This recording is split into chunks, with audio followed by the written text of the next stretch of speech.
আদিবাসী কিন্তু শুধু আপনারা নন, আমরাও একদিন আদিবাসী ছিলাম।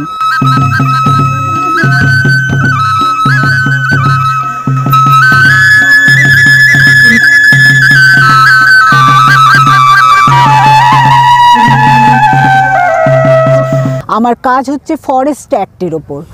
আজকে যে আপনারা ফরেস্ট রাইট অ্যাক্টস বলছেন, তার আগে কিন্তু ফরেস্ট অ্যাক্ট অর্থাৎ ভারতীয় অরণ্য আইন বলে একটা আইন ছিল। সেটা তখনকার দিনের ব্রিটিশ গভর্নমেন্ট প্রণয়ন করেছিলেন 1865 খ্রিস্টাব্দে। 1865 পর 1878, তারপরে 1927 লাস্ট আইন প্রণয়ন হয়েছিল ভারতীয় অরণ্য আইন নামে। এবং এই আইনটা কি করেছিল না, যারা জঙ্গলের বসবাসকারী অর্থাৎ যারা আদিবাসী, সেই আদিবাসীদেরকে জঙ্গল থেকে পুরো উৎখাত করে দিয়েছিল। অর্থাৎ ওনারা কিন্তু মানুষের কল্যাণে কিছু করেননি, ওনারা চেয়েছিলেন না একদম বিজনেস পারপাস। অর্থাৎ এই যে বেঙ্গল লাইন আছে, যে নাগপুর বেঙ্গল লাইন্সে যত কাঠ আছে, যত শাল আছে, সব কিন্তু ওনারা ইংল্যান্ডে নিয়ে চলে গেছিলেন। তো এই যে ওনাদের একটা সিস্টেম, মনোপলি সিস্টেম, মানে আমরাই একমাত্র অধীশ্বর বলে ওনারা সেটা প্রতিস্থাপিত করতে চেয়েছিলেন। কিন্তু সেই সময়ের জন্য সকলে কিন্তু যুদ্ধ করেছিলেন, অর্থাৎ তারা ফাইট করেছিলেন। এবং শুধু তাই নয়, তখনকার যে ভারতের যে স্বাধীনতা যুদ্ধ হয়েছিল তাতেও আদিবাসীদের অসম্ভব ভূমিকা রয়েছে। তো সেই ক্ষেত্রে দাঁড়িয়ে দেখা গেছে যে সেই সময়ের ক্ষেত্রে আমি 3 জন আদিবাসীকে দেখেছিলাম যারা মানে আর্থসামাজিক পরিকাঠামোয় বিভিন্ন, যেমন সান্তালরা হচ্ছেন এগ্রিকালচার করেন, অর্থাৎ তারা চাষবাস করেন, চাষবাসের উপরই তাদের জীবিকা। তারপর কি আছে না লোধা আছে, লোধা যারা কি করছে না হান্টার গ্যাদারার করছে, বন্য প্রাণী শিকার করছে, তারপর গাছের ফলমূল পাতা সব জোগাড় করছে, তারা করছে। আর কে আছে না মাহালিরা আছে, মাহালিরা কী করে না জঙ্গল থেকে বাঁশ নিয়ে এসে সেইগুলোকে ছিলিয়ে নিয়ে তারা ঝুড়ি বনে, তারপর কুলো বনে, এই সমস্ত বলে তাদের জীবিকা নির্বাহ করে। কিন্তু দেখা গেল যে ব্রিটিশ গভর্নমেন্ট সেই সময় তাদেরকে তো জঙ্গল থেকে বার করে দেওয়া হয়েছিল কোনো কারণ ছাড়াই। কারণ কেউ তো, আমরা সকলে তো যারা সাধারণ মানুষ, তারা তো জঙ্গল আইন সম্পর্কে কিছু জানি না, তারা তো আইন প্রণয়ন করে দিয়ে গেল। তারপরে ভারতবর্ষ স্বাধীন যখন হয়ে গেল, স্বাধীনতার পর এসে গেল কি 2006 সালের ফরেস্ট রাইটস অ্যাক্ট। এবার forest rights act and other traditional forest dwellers.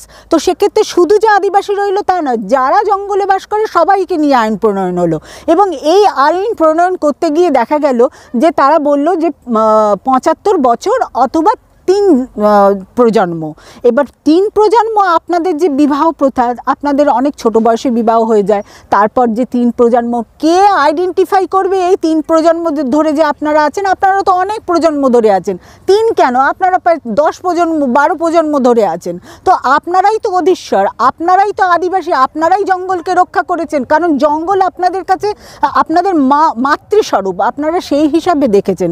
তো সেই জায়গায় দাঁড়িয়ে যখন দেখা গেল যে কোনো রকমভাবেই জঙ্গলকে আর ফিরিয়ে দেওয়া যাচ্ছে না, অর্থাৎ আমরা কি করছি, আজকে আমরা আধুনিকতার মধ্যে চলে এসেছি, আমরা এরোপ্লেনে যাচ্ছি, কত কিছু করছি, তাছাড়া গভর্নমেন্টের কত প্রজেক্ট আছে আদিবাসীদের উন্নয়নের জন্য।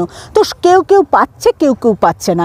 এই যে একটা সমতা অসমতা দেখা গেল, সমতা আর অসমতার মধ্যে যে একটা মেলবন্ধন, সেটা কিন্তু আমরা ঘটাতে পারছি না। অর্থাৎ যারা অন্ধকারে তারা অন্ধকারেই রয়ে যাচ্ছে, আর যারা কিছুটা আলো দেখতে পেয়েছে তারা কিছুটা আলো, শিক্ষা দীক্ষা বলুন, তারপরে হচ্ছে আর্থসামাজিক উন্নয়ন বলুন, কালচারাল উন্নয়ন বলুন, তারা সেটা করতে পারছে।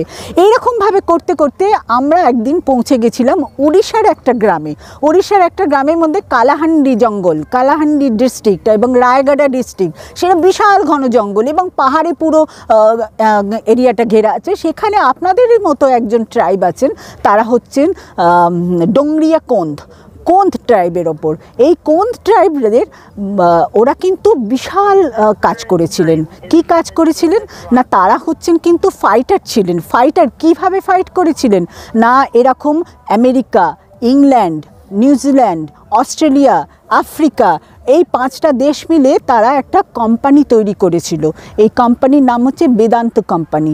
এই বেদান্ত কোম্পানি কি করেছিল না, ওই নিয়মগিরি পাহাড়ের কোল ঘেঁষে যারা বসবাস করে, শুধু ডোংরিয়া কোন্দা, আরও যারা আদিবাসী আছে বা নিয়মগিরি অঞ্চলটায়, প্রচুর বক্সাইট আছে।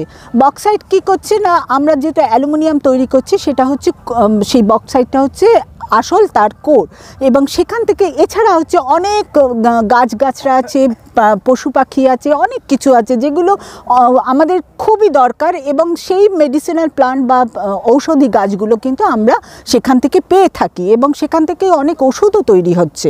তো সেই জায়গায় দাঁড়িয়ে তারা কি করলো না, বক্সাইট মাইনিং তৈরি করলো। কিন্তু এই ডোংরিয়াকোন্দ উপজাতিরা কি করেছিল না, এই লাঞ্জিগার বলে একটা জায়গা আছে, মানে নিয়মগিরি হিলস থেকে বেশ কিছুটা দূরে, এবং তারপরে নিয়মগিরি পাহাড় শুরু হয়ে যাচ্ছে। এই লাঞ্জিগার অবধি ওরা যখন পৌঁছে গিয়ে বক্সাইট মাইনিং শুরু করেছিল, এই ডোংরিয়াকোন্দরা কিন্তু প্রচুর মানে যুদ্ধ করেছিল মানে ওই কোম্পানিকে তারা ওই নিয়মগড় অবধি পৌঁছতে দেয়নি।